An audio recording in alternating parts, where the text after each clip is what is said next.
Good day. This video will be discussing one sample t-tests for means when sigma is unknown. In all the previous problems, we knew sigma, or the population standard deviation, and in this case, we do not. All of the information that we use comes from the sample. So there's a few different things. We're going to go back to the t-table, all right, and go from there. But for the most part, these are similar to problems that we have done. Teachers and faculty at Starkey Elementary School are concerned that drivers on 86th Avenue are going too fast. They have put up radar speed signs, but feel that this is not enough. A very smart math teacher hides in a bush with a radar gun and clocks the speed of 23 cars driving by him. The speeds of the cars are listed below. Do we have evidence to conclude that drivers exceed the posted 30-mile-per-hour speed limit? Use 10% significance. So go ahead and pause the video and type those numbers into list 1. I'll wait. Now, you've typed those numbers into list 1, and you'll notice that in a lot of these problems, they'll give you the information. So I typed them into list 1, boom, boom, boom, boom, boom. And the first thing we're going to want to do is get the summary statistics. Stat, over to calc, and get list 1, one variable stats, and we'll get my x bar. Now remember that we're using SX, okay, as the sample standard deviation, because I don't know anything from the population. So x bar is 31.04. S is 4.25, and N is 23. Okay. So, now we proceed. Step 1.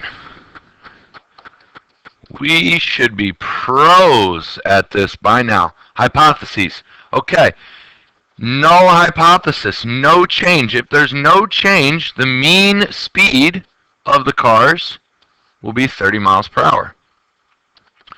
We are testing the hypothesis. Remember, the mean's always mu in mean problems. 30 stays the same. It says exceed. That tells me, that gives me a hint that the mean will be greater than 30. That's the alternate hypothesis that we're testing. Again, mu in this case is the mean speed of drivers on 86th Avenue. Okay. We continue. There's our hypotheses. There's the first part. The second part, conditions.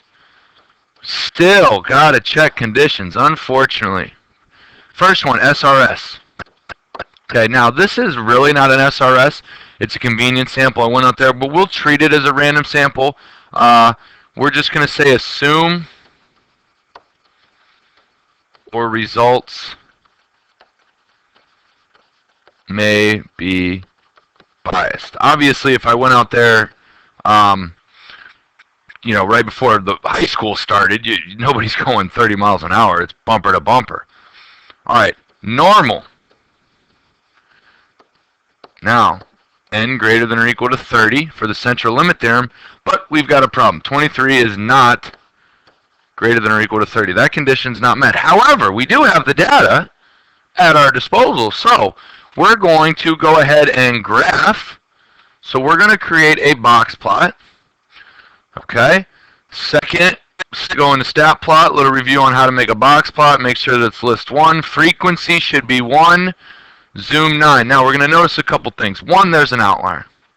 Okay, it's a small outlier. Other than that, the data appears to be roughly symmetric. It's close to 30, it being the sample size close to 30, and it's roughly symmetric. So we're going to say box plot appears symmetric. Proceed with caution. Okay, last condition is independence.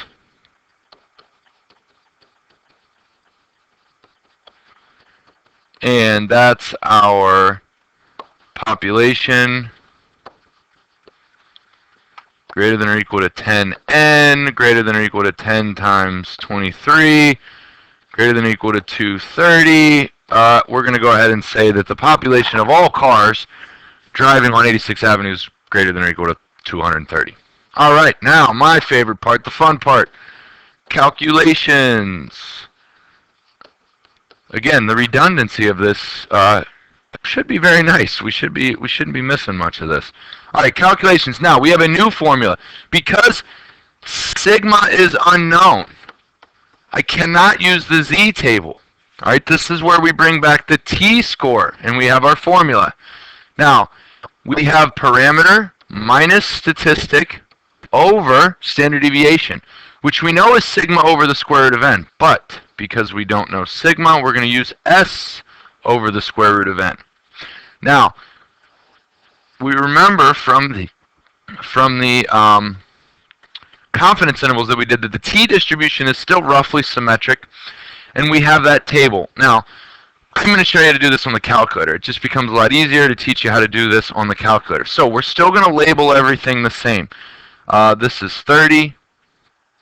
My x bar was, what, 31.04, right? Okay, 31.04.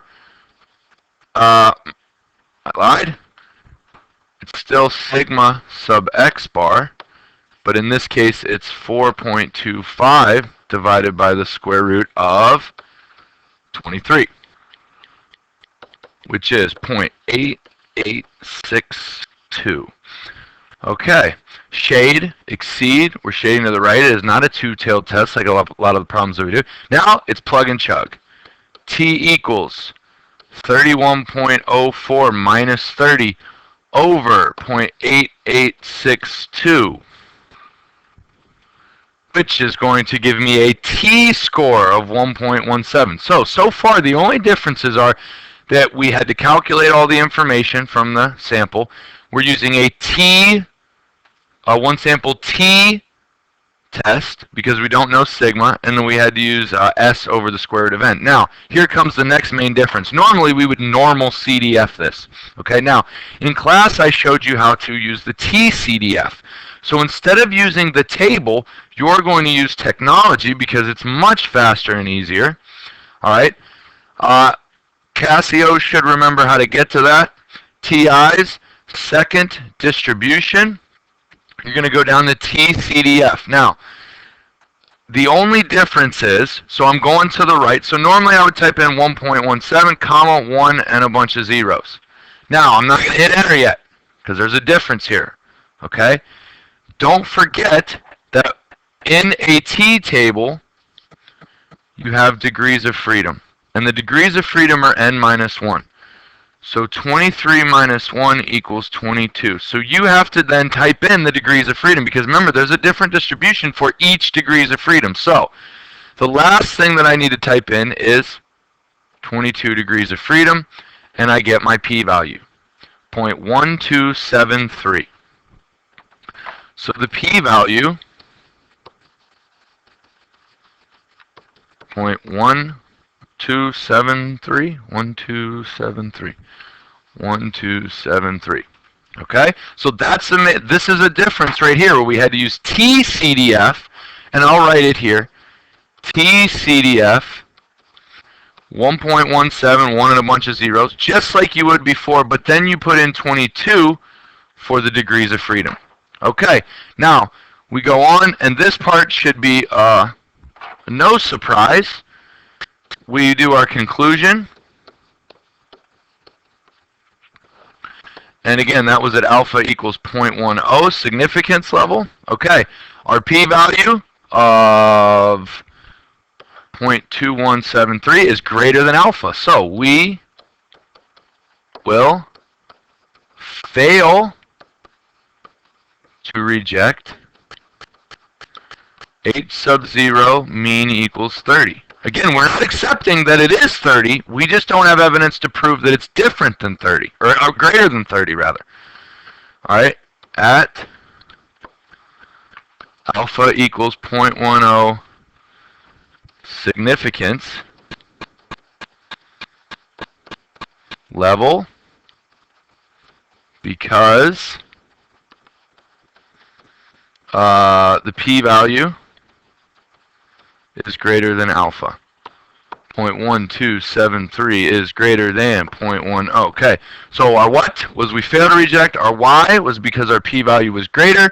And what that means, we do not have evidence to conclude that cars on 86th Ave are exceeding the speed limit.